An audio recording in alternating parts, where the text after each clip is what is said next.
Assalamualaikum warahmatullahi wabarakatuh.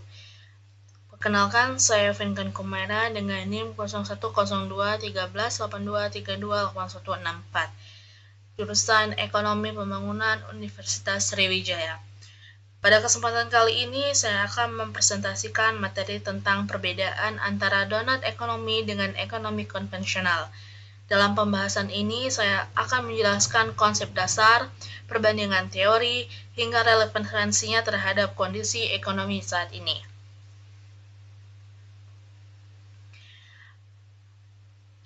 Adapun rumusan masalah dalam pembahasan ini terjadi 3 poin utama, yaitu yang pertama, bagaimana krisis finansial pada tahun 2008 dapat menggambarkan kelemahan dari ekonomi konvensional sekaligus menunjukkan potensi pendekatan donat dalam menciptakan keseimbangan sosial dan lingkungan. Yang kedua, sejauh mana konsep donat ekonomi relevan untuk diterapkan di Indonesia, terutama dalam mengatasi masalah kemiskinan dan degradasi lingkungan. Yang ketiga, apa saja perbedaan prinsip variabel mikro-makro serta pelaku ekonomi antara donat ekonomi dengan teori ekonomi klasik, neoklasik, dan Keynesian. Lanjut, ini perkenalan donat ekonomi. Donat ekonomi merupakan konsep yang diperkenalkan oleh Catward pada bukunya pada tahun 2017 yang terdiri dari dua batas utama.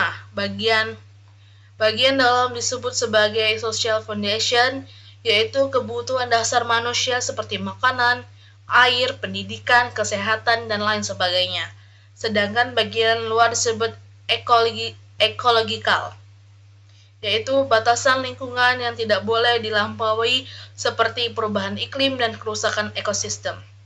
Tujuan utama dari konsep ini adalah menciptakan kondisi ekonomi yang tidak hanya berpotensi pada pertumbuhan saja, akan tetapi juga menjaga keseimbangan antara kesejahteraan manusia dan kelestarian lingkungan. Di sini ada kritik donat terhadap ekonomi konvensional. Donat ekonomi memberikan kritik terhadap ekonomi konvensional yang selama ini terlalu fokus pada pertumbuhan GDP saja, tetapi tidak mempertimbangkan dampak sosial dan lingkungan. Akibatnya terjadi ketimpangan ekonomi yang tinggi, di mana sebagian masyarakat kecil menguasai sebagian besar kekayaan, sementara banyak masyarakat lainnya masih kekurangan kebutuhan dasar. Selain itu, pertumbuhan ekonomi yang tidak terkendali juga menyebabkan kerusakan lingkungan seperti pemanasan global dan pencemaran. Oleh karena itu, donat ekonomi menawarkan pendekatan yang baru yang lebih berkelanjutan dan berkeadilan. Selanjutnya itu ada teori ekonomi klasik. Teori ekonomi klasik dikembangkan oleh Adam Smith dan David Ricardo. Teori ini menekankan bahwa pasar bebas dapat mengatur dirinya sendiri melalui mekanisme yang disebut invisible hands, yang artinya ketika setiap individu mengejar kepentingan masing-masing, secara tidak langsung akan menciptakan kesejahteraan bagi masyarakat secara keseluruhan. Dalam teori ini, pemerintah memiliki peran yang sangat penting, dan pasar dianggap mampu mencapai kondisi keseimbangan secara otomatis. Selanjutnya juga ada teori ekonomi neoklasik.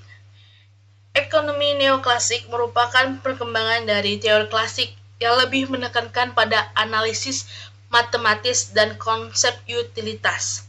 Dalam teori ini, konsumen diasumsikan selalu berusaha memaksimalkan kepuasan, sementara produsen berusaha memaksimalkan keuntungan. Pasar dianggap efisien dan mampu mencapai keseimbangan antara permintaan dan penawaran. Namun, teori ini sering dikritik karena mengabaikan faktor eksternal seperti dampak lingkungan dan ketimpangan sosial. Lalu di sini ada teori ekonomi Keynesian. Berbeda dengan teori klasik dan neoklasik, teori Keynesian yang dikemukakan oleh John, ia menekankan pentingnya peran pemerintah dalam perekonomian. menurut pasar tidak selalu mampu mencapai keseimbangan secara otomatis, terutama saat terjadi krisis ekonomi. Oleh karena itu, pemerintah perlu melakukan intervensi melalui kebijakan fiskal dan moneter, seperti peningkatan pengeluaran negara untuk mendorong pertumbuhan ekonomi dan mengurangi pengangguran. Lalu ada variabel makro dan mikro di ekonomi konvensional. Dalam ekonomi konvensional, terdapat dua jenis variabel utama, yaitu makro dan mikro. Pada tingkat mikro, fokusnya pada perilaku individu dan perusahaan dalam memaksimalkan utilitas dan keuntungan. Sedangkan pada mikro,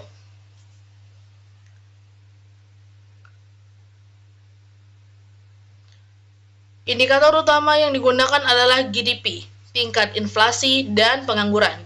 Pendekatan ini cenderung menempatkan pasar sebagai pusat koordinasi ekonomi tanpa mempertimbangkan batasan lingkungan. Selanjutnya, variabel mikro-makro di ekonomi, donat ekonomi.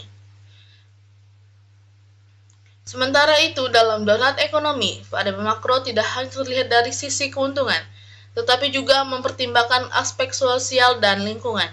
Pada tingkat mikro, perilaku ekonomi dipengaruhi oleh norma sosial dan kesadaran lingkungan. Sedangkan pada tingkat makro, khususnya adalah menjaga keseimbangan antara kebutuhan manusia dan batas lingkungan. Pendekatan ini melibatkan berbagai pihak, termasuk masyarakat, pemerintah, dan lingkungan itu sendiri. Di sini ada tabel perbandingan antara Keynes, donat ekonomi, dan teori klasik, neoklasik. Jika kita lihat atau kita bandingkan, teori klasik, neoklasik lebih berfokus pada pertumbuhan ekonomi dan efisiensi pasar. Sementara itu, Keynes lebih menekankan stabilitas ekonomi melalui peran pemerintah. Lalu, sedangkan untuk donat ekonomi menawarkan pendekatan yang lebih luas, yaitu menggabungkan pertumbuhan ekonomi dengan keadilan sosial dan berkelanjutan lingkungan. Contoh nyata, krisis finansial tahun 2008. Krisis finansial global tahun 2008 terjadi akibat runtuhnya sektor perumahan di AS, yang dikenal sebagai subprime housing. Krisis ini menyebabkan penurunan ekonomi global dan meningkatnya pengangguran. Pendekatan Keynesian melalui stimulus ekonomi terbukti mampu membantu pemulihan, namun juga menimbulkan dampak seperti peningkatan utang. Dari perspektif donat ekonomi, krisis ini menunjukkan pentingnya sistem ekonomi yang lebih adil dan berkelanjutan. Contoh aplikasi donat ekonomi di dunia nyata. Penerapan donat ekonomi dalam dunia nyata dapat dilakukan melalui berbagai kebijakan, seperti pengembangan ekonomi sirkular, pengurangan emisi karbon, serta meningkatkan pemerataan kesejahteraan. Konsep ini juga relevan di Indonesia, misalnya melalui ekonomi syariah dan program pembatasan kemiskinan. Namun, tantangan utama dalam penerapannya adalah bagaimana menerapkan konsep ini dalam skala yang lebih luas lagi. Selanjutnya itu ada relevan saat ini dan kritik. Dalam kondisi ini, donat ekonomi dianggap lebih relevan karena mampu menjawab tantangan global seperti perubahan iklim dan ketimpangan sosial.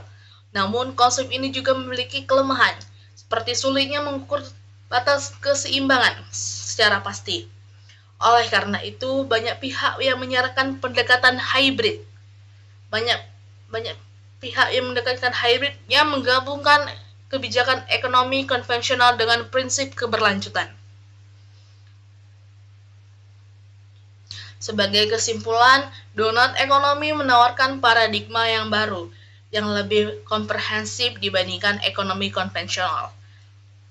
Konsep ini tidak hanya berfokus pada pertumbuhan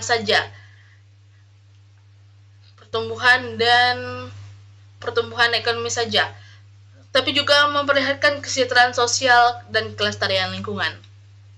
Dalam konteks Indonesia, pendekatan ini sangat relevan untuk mengatasi berbagai permasalahan ekonomi dan lingkungan yang ada.